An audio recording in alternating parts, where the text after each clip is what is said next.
Good morning students. આજના હિન્દી વિષયના વિડીયોમાં તમારું 7મું જે એકાઈ છે હાર કી જીત તેનો અભ્યાસ કરવાનો છે, જેના લેખક છે બદ્રીનાથ શર્મા અને તેમનું ઉપનામ છે સુદર્શન. તેમનો જન્મ 1896માં અને તેમનું મૃત્યુ 1968માં થયું હતું.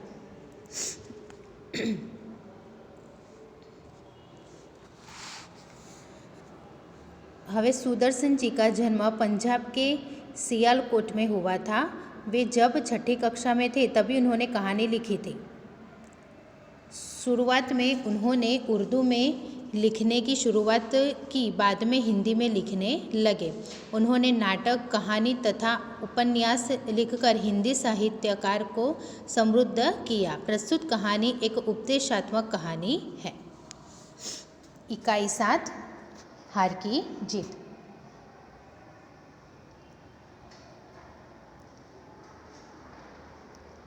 माँ को अपने बेटे को, किसान को अपने लहराते खेत देखकर जो आनंद आता है, वही आनंद बाबा भारती को अपना घोड़ा देखकर आता था.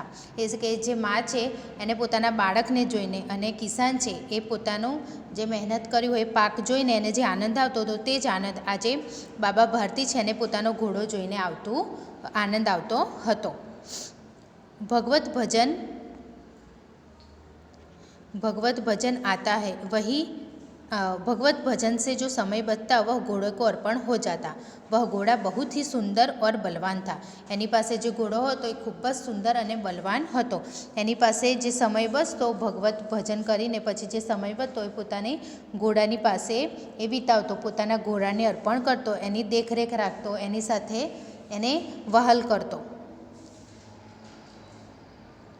इसके जोड़ का घोड़ा सारे इलाके में न था. न जेવો घोड़ो बीजे क्यांय होतो नहीं.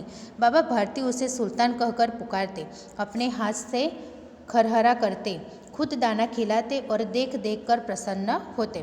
અને ખૂબ જ પ્રેમ કરતા, પોતે ખાતા ને પોતાના ઘોડાને પણ ખવડાવતા. અને બાબા ભારતી એને કયા નામથી? સુલતાન નામથી બોલાવતા હતા. उन्होंने रुपया, माल असबाब, जमीन आदि अपना सब कुछ छोड़ दिया था. यहाँ तक कि उन्होंने नगर के जीवन से भी घृणा थी. अब गांव के बाहर एक छोटे से मंदिर में रहते और भगवान का भजन करते थे. એ ક્યાં રહેતા હતા? ગામથી દૂર રહેતા, ત્યાં રહેતા હતા અને ભગવાનનું ભજન કરતા હતા. અને એમને જમીન જાયદાદ એ બધું છોડીને એ બધાથી દૂર રહેતા હતા અને ત્યાં રહીને ભગવાનનું ભજન કરતા અને પોતાની ઘોડાની દેખરેખ રાખતા હતા. मैं सुल्तान के बिना नहीं रह सकूँगा. उन्हें ऐसा लगने लगा था. એને ખબર હતી કે હું એને વગર નહીં રહી सकूँ. वे उसकी चाल पर लट्टू थे. कहते ऐसे चलता है जैसे मोर घटा को देखकर नाच रहा हो. जब तक संध्या के समय सुल्तान पर चढ़कर 8-10 मील का चक्कर न लगा लेते उन्हें चैन न आता. જ્યાં સુધી એના પર બેસીને સવારી ના કરે ત્યાં સુધી એમને ચેન પડતું નહોતું. અને એ પોતે એને જોઈને એમને લટ્ટુ હતા એની ચાલ ઉપર. એ ચાલતો જ્યારે મોર કળા કરતો હોય તેવું તેમને લાગતું હતું. ખડક સિંહ ઉન્હે ઉસ ઇલાકે કા કુખ્યાત ડાકુ થા. ખડક સિંહ કરીને એક ડાકો હતો. આમનું શું નામ હતું? બાબા ભારતી. અને ખડક સિંહ કરીને એક ડાકુ હતો. લોગ ઉસકા નામ સુનકર કાપતે થે. બધા લોકો એનું નામ સાંભળીને જ ડરી જતા હતા, એમને ડર લાગતો હતો. होते होते सुल्तान की कीर्ति उसके कानों तक भी पहुँची. बराबर है. सुल्तान જે ઘોડાની જે કીર્તિ હતી એના કાન સુધી પહોંચી ગઈ હતી. उसका हृदय उसे देखने के लिए अधीर हो उठा. એને જોવા માટે અધીરો થઈ ગયો હતો કે મારે હવે આ ઘોડાને જોવો જ પડશે. वह एक दिन दोपहर के समय बाबा भारती के पास पहुंचा और नमस्कार करके बैठ गया. બપોરનો સમય હતો, એ બાબા ભારતી પાસે પહોંચ્યો અને નમસ્કાર કર્યો અને ત્યાં બેસી ગયો. पास बाबा भारती ने पूछा, खड़क सिंह क्या हाल है? ने पूछे केवू छे तबियत शू छे एम. खड़क सिंह ने सिर झुकाकर उत्तर दिया, आपकी दया है. बराबर. એમને સિર ઝુકાવીને, ભલે ડાકુ હતો તેમ છતાં પણ એણે નમન કરીને કીધું કે બસ આપકી દયા હૈ. કહો ઇધર कैसे आ गए? બોલે છે કે કેવી રીતે આવવાનું થયું? સુલતાન કી ચાહ ખીચલાઈ. શું કહે છે કે આ સુલતાનની ચાહ છે, એનું નામ બધે ફેલાઈ ગયું છે અને એને જોવા માટે હું અહીંયા ખેંચાઈને આવ્યો. અહીંયા એને જોવા માટે મારે અહીંયા આવવું પડ્યું. વિચિત્ર જાનવર હે દેખેંગે તો પ્રસન્ન હો જાઓગે. બરાબર કે વિચિત્ર જાનવર છે, જોઈને પ્રસન્ન થઈ જશો એમ. મેને બી બડી પ્રશંસા સુની હૈ, ઉસકી ચાલ તુમ્હારા મન મોહ લેગી. કે એની ચાલ છે તારો મન મોહી લેશે, એવું બાબા ભારતી એને કહે છે. એના વિશે, ઘોડા વિશે પ્રશંસા કરે છે. કહેતે હૈ દેખને મેં ભી બડા સુંદર હૈ, ક્યા કહેના જો ઉસે એક બાર દેખ લેતા હૈ ઉસકે હૃદય પર ઉસકી છબી. કે જે પણ એને જોઈ લે છે એની છબી અંકિત હો જાતી હૈ, એની છબી અંકિત થઈ જાય છે. બહુ દિનો સે અભિલાષાથી આજ ઉપસ્થિત હો સકા હું. બરાબર, કેટલા વખતથી મને ઈચ્છા હતી આવવાની, આજે મને સમય મળ્યો ને આજે મને આવવાનો સમય મળ્યો ને આજે હું એને જોવા માટે આવી ગયો, એવું કહે છે. બાબા ભારતી ઓર ખડકસિંહ અસ્તબલ મેં પહોંચે, જ્યાં ઘોડો હતો ત્યાં આગળ પહોંચ્યા. બાબા અને ઘોડા દિખાયા, ઘમંડ સે ખડકસિંહને ઘોડા દેખા આશ્ચર્ય સે. બરાબર, બાબાએ ઘમંડથી બતાવ્યો અને એણે આશ્ચર્યથી જોયો કે આટલો સુંદર ઘોડો, એવું. ઉસને સહસ્ત્રો ઘોડો દેખે થે પરંતુ એસા બાકા, અને બધા બહુ ઘોડા જોતા પણ એસા બાકા ઘોડા ઉસકી આંખો સે કભી ના ગુજરા થા. કે આવો સરસ મજાનો ઘોડો એની આંખો પરથી ક્યારેય એ ગયો નહોતો, ક્યારેય ગુજર્યો નહોતો. સોચને લગા ભાગ્ય કી બાત હૈ, વિચારવા માંડ્યો કે ભાગ્યની વાત છે. એસા ઘોડા ખડકસિંહ કે પાસ હોના ચાહીએ થા. કે આવો ઘોડો ખડકસિંહ પાસે હોવો જોઈતો હતો. આની પાસે શું કામ છે? ઇસ સાધુ કો એસી ચીજો સે ક્યા લાભ, કે આ સાધુ પાસે આ રહીને એને શું મળશે? કુછ દેર તક આશ્ચર્ય સે ખડા રહા, इसके पश्चात उसके हृदय में हलचल होने लगी. અને જોઈને એને એવું થવા લાગ્યું કે ઘોડાને મને જોઈએ છે, આ ઘોડાને હું લઈ જાઉં, એવું એને થવા લાગ્યું. બાળકો સી અધીરાઈ સે બોલા પરંતુ બાબાજી इसकी ચાલ ના દેખી તો ક્યાં. બરાબર, કે આની ચાલ ના જોઈ તો શું થશે એમ.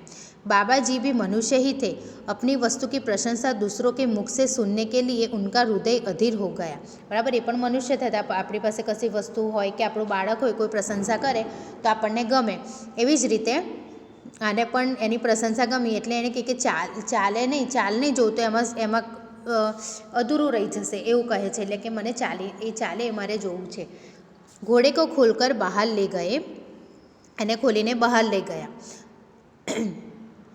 घोड़ा वायु वेग में उड़ने लगा, घोड़े की चाल देखकर उसके हृदय पर सांप लौट गया. બરાબર, એને અધીરાઈ આવી ગઈ, એને એકદમ ખુશ થઈ ગયો કે આ તો કેટલું સરસ રીતે ડુક્કર હૃદય પર સાપ, એટલે કે એને કેટલું બધું ખુશ થઈ ગયું કે આ તો કેટલું સાપની જેમ ફટફટ અહીંયાથી ચાલે છે, કેટલું ફાસ્ટ દોડે છે. वह डाकू था और जो वस्तु उसे पसंद आ जाए उस पर वह अपना अधिकार समझने लगता था. બરાબર, એ ડાકુ હતો ને એ ડાકુને તો ખબર છે કે જે વસ્તુ ગમી જાય એને ચોરી કરીને લઈ જ જાય, એને બળજબરીથી લઈ જાય, એટલે અપના અધિકાર સમજને લગા. તો મારો જ ઘોડો, તો મારે જ લઈ જવો પડશે, આ સાધુને શું કરવો આટલો સરસ ઘોડો, એવું એ વિચારવા લાગ્યો. उसके पास बाहुबल था और आदमी थे, जाते जाते उसने कहा बाबाजी मैं यह. बराबर, बाहुबल था ને એની પાસે આદમી બી હતા. એટલે કહ્યું બાબાજી મેં યહ ઘોડા આપકે પાસ ન રહેને દૂંગા. એ શું કહે છે? આ ઘોડો હું તમારી પાસે રહેવા દઈશ નહીં, એવું કહે છે બાબાને. बाबा भारती डर गए, एमने डर लाग्यो. अब उन्हें रात को नींद न आती, सारी रात अस्तबल की रखवाली में कटने लगी. प्रतिक्षण खड़क सिंह का डर लगा रहता था, परंतु कई महीने बीत गए और वह न आया. હવે બાબાને ડર લાગવા લાગી, કેમ કે તો ડાકુ હતો, ગમે ત્યારે ચોરીને જતો રહે, એટલે એમને ડર લાગવા લાગ્યો કે હવે તો મારે આની રખવાલી જ કરવી પડશે. એટલે રાત દિવસે રખવાલી કરવા લાગ્યો, પણ ઘણો સમય, ઘણા મહિના થઈ ગયા પણ એ આવ્યો નહીં. યહાં તક કે બાબા ભારતી કુછ અસાવધાન હો ગયે, એ પણ બિંદાસ થઈ ગયા કે હવે આવશે નહીં. संध्या का समय था, बाबा भारती सुल्तान की पीठ पर सवार होकर घूमने जा रहे थे. સાંજનો સમય હતો અને એની ઉપર બેસીને એ ફરવા માટે જઈ રહ્યો હતો, ઘોડા પર ફરવા. इसी समय उनकी आँखों में चमक थी, मुख पर प्रसन्नता, એમની આંખમાં ચમક હતી અને મુખ પર એ ખુશ હતા, એમના ઘોડા ઉપર સુલતાન પર બેસીને સવારી કરતા હતા એટલે. कभी घोड़ों के शरीर को देखते, कभी उनके रंग को, और वह मन में फूले न समाते थे. बराबर, क्यारेक એને જોતા હતા, ક્યારેક ઘોડાને જોતા હતા અને ક્યારેક ફૂલે સમાતા નહોતા. सहसा और एक से आवाज़ आई, ओ बाबा इस कंगाल की सुनते जाना. એને અવાજ આવ્યો કે આ કંગાલની તું સાંભળતો જા, ગરીબની તું સાંભળ. आवाज़ में करुणा थी, दया હતી. बाबा ने घोड़े को रोक लिया, देखा एक अपाहिज एक अपाहिज वृक्ष की छाया में पड़ा कराह रहा था। बोले, क्यों तुम्हें क्या कष्ट है? बाबाजी उतरी जाए छे ने दुख थाय छे जोईने दया आवे छे એટલે ઉતરી જાય છે કે તને શું તકલીફ છે, શું કષ્ટ છે? अपाहिज ने हाथ जोड़कर कहा, बाबा मैं दुखियारा हूँ, मुझ पर दया करो। रामवाला यहाँ से 3 मील है, मुझे वहीं जाना है, घोड़े पर चढ़ा लो। बराबर કે રામવાલા જેને જવું હતું એ અહીંયાથી થોડાક 3 કિલોમીટર છે, તો મારે ત્યાં જવું છે, તમે મને મારી પર દયા કરો અને મને ઘોડા ઉપર બેસાડી દો। પરમાત્મા ભલા કરેગા કે ઘોડા પર ચડા લો, પરમાત્મા તમારું ભલું કરશે। બરાબર એવા આશીર્વાદ આપે છે બાબાને। वहाँ तुम्हारा कौन है पूछे छे, ત્યાં તમારું કોણ છે? दुर्गादत्त वैद्य का नाम सुना होगा, उनका सौतेला भाई हूँ, कि एमनो सौतेलो भाई छूँ। बाबा भारती ने घोड़े से उतरकर अपाहिज को घोड़े पर बैठा लिया और स्वयं उसकी लगाम पकड़कर धीरे धीरे चलने लगे। यानी लगाम पकड़ीने बाबा भारती खुद चालवा लाग्या। सहसा उन्हें एक झटका सा लगा और लगाम हाथ से छूट गई। एक झटका जेवुं लाग्युं अने एनी जे घोड़ानी लगाम हती एमना हाथमांथी छूटी गई। उनके आश्चर्य का ठिकाना न रहा, एने एकदम आश्चर्य थई गयुं, एकदम एने कंई खबर ज ना पड़ी। जब उन्होंने देखा कि अपाहिज घोड़े की पीठ पर तनकर बैठा है, जे अपाहिज ऊपर घोड़ा ऊपर बैठो छे और घोड़े को दौड़ाए लिए जा रहा है, ए ज घोड़ा ने दौड़ावीने लई जाय छे। उनके मुख से भय, विस्मय और निराशा से मिली हुई चीख निकल गई। वह अपाहिज डाकू खड़क सिंह था। ए कौन हतो? डाकू खड़क सिंह हतो। बाबा भारती कुछ देर तक तो चुप रहे, एकदम सुन थई गया कि शू करूँ। इसके पश्चात कुछ निश्चय कर पूरे बल से चिल्ला कर बोले, जरा ठहर जाओ। बराबर पूरा बलथी कि जरा रुकी जाओ एवं कहे छे। खड़क सिंह ने आवाज़ सुनकर घोड़ा रोक लिया। उसकी गर्दन पर प्यार से हाथ फेरते हुए कहा, बाबाजी यह घोड़ा अब न दूंगा। बराबर घोड़ा ऊपर हाथ फेरवीने शू के बाबा हवे हूँ आ घोड़ो तमने आपीश नहीं।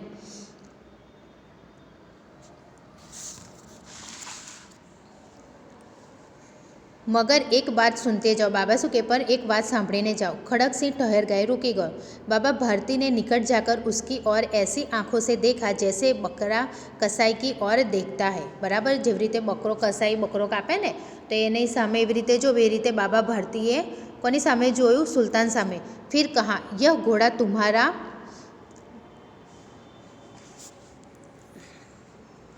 खड़क सिंह सामे जोयुं पछी के यह घोड़ा तुम्हारा हो चुका, मैं तुमसे इसे वापस करने के लिए नहीं कहूँगा, परंतु खड़क सिंह केवल एक प्रार्थना करता हूँ, उसे अस्वीकार न करना, नहीं तो मेरा दिल टूट जाएगा। बराबर खाली एक ज बात कहूँ छूँ, एक ज प्रार्थना करूँ छूँ, तेनो अस्वीकार तेनो स्वीकार करजे, अस्वीकार करतो नहीं, न तो मारू दिल तूटी जशे एवुं कहे छे खड़क सिंह ने। बाबाजी आज्ञा कीजिए, मैं आपका दास हूँ, केवल यह घोड़ा न दूंगा, कि हूँ तारो दास छूँ, फक्त आ घोड़ो नहीं आपू। अब घोड़े का नाम न लो, मैं तुमसे इसके विषय में कुछ न कहूँगा, कि हूँ खाली घोड़ा माटे नहीं कहतो, खाली तू मारी एक बात सांभळीने जा एवं कहे छे। मेरी प्रार्थना केवल यही है कि इस घटना को किसी के सामने प्रकट न करना, कि आ घटना ने आ तू जे रीते मारी पासेथी घोड़ो लईने गयो छे ए तू कोईनी सामे कहीश नहीं। खड़क सिंह का मुँह आश्चर्य से खुला रह गया। उसका विचार था कि उसे घोड़े को लेकर यहाँ से भागना पड़ेगा।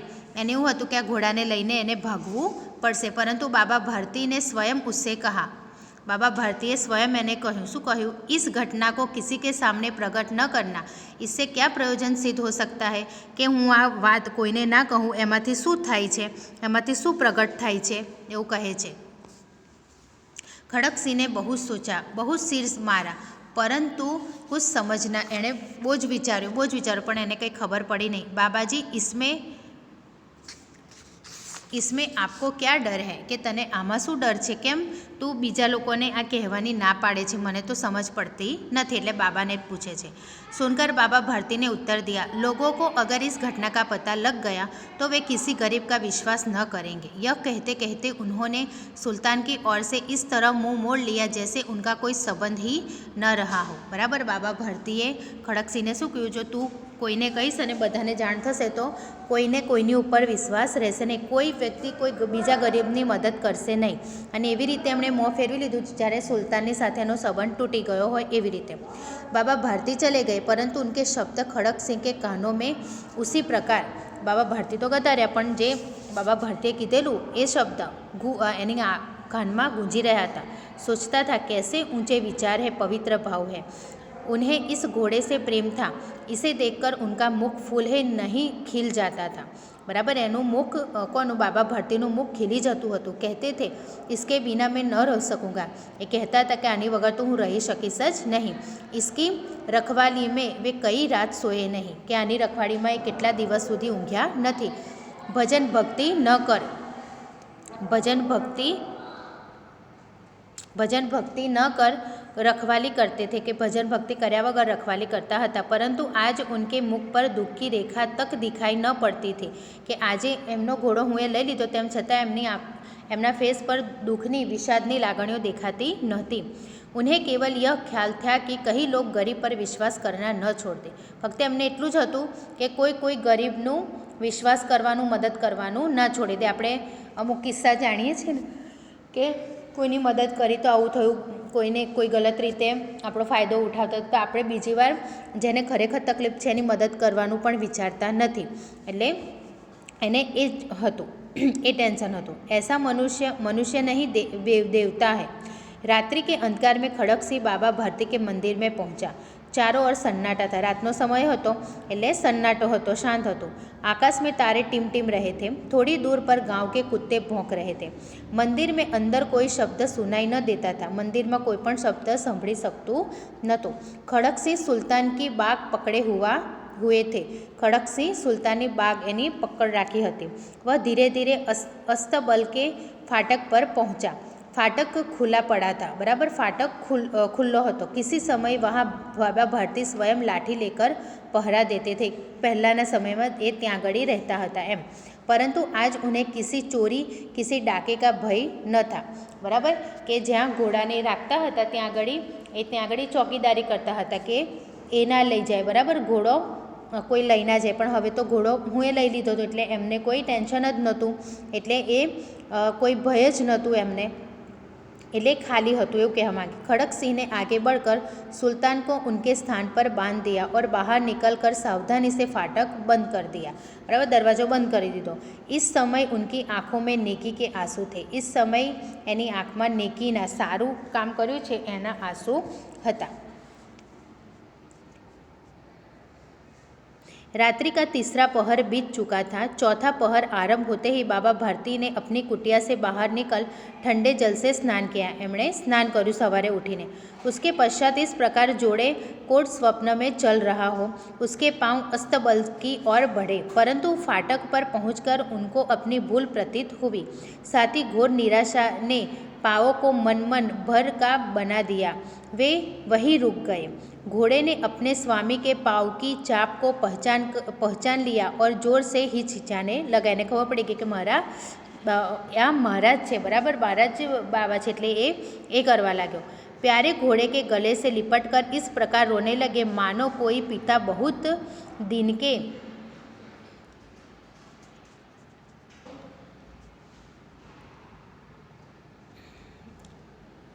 दिन के बिछड़े हुए पुत्र से मिल रहा हो। बार बार उसकी पीठ पर हाथ फेरते, बार बार उसके मुंह पर थपकिया करते। बराबर, एने एटलुं वहाल करता था, प्रेम करता था।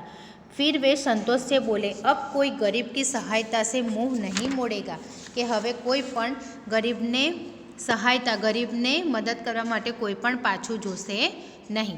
आ तमारे कहानी एकवार वाँची लेवानी छे अने पछी शब्द समजूती नोटबुक में लखवानी छे।